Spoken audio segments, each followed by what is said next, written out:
This is the Thai lime tree, also known as Makrut, Indonesian lime, or the Kaffir lime. The Thai lime tree can reach heights of 10 to 20 feet with a maximum width of 20 feet.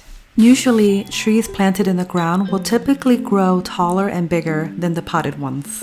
This tree is native to Southeast Asia, zone 10 to 12. It's pretty humid and hot there, making the tree not very cold hardy. Temps below 32 are extended cold, dark, and wet climate. The tree will not do very well. Luckily, I live in zone 9B, 10A, and citrus trees do very well here. This is an evergreen tree. The leaf buds are purplish and double-lobed shaped. It transitions to a bright lime green color, then turns deep green when mature.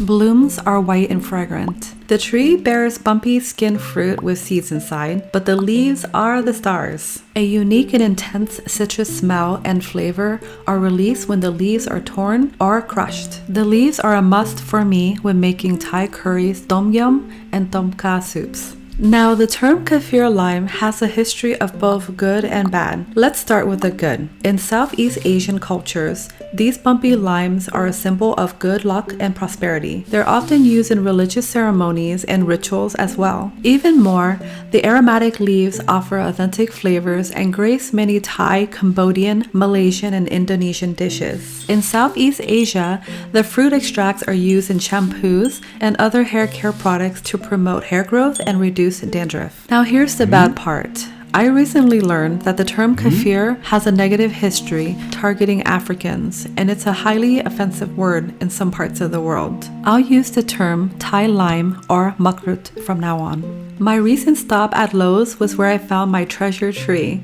The tag was labeled Indonesian Lime. I'm guessing that the plant nurseries are just trying to phase out the old name. It's a bit confusing between all of the different names this specific tree has, but look closely for the scientific name Citrus hystrix. Look for the double lobe shaped leaves. Do a quick sniff test. The smell is very intense and distinct. I look forward to watching this unique tree grow and give me abundant leaves to allow me to cook many delicious meals for my family.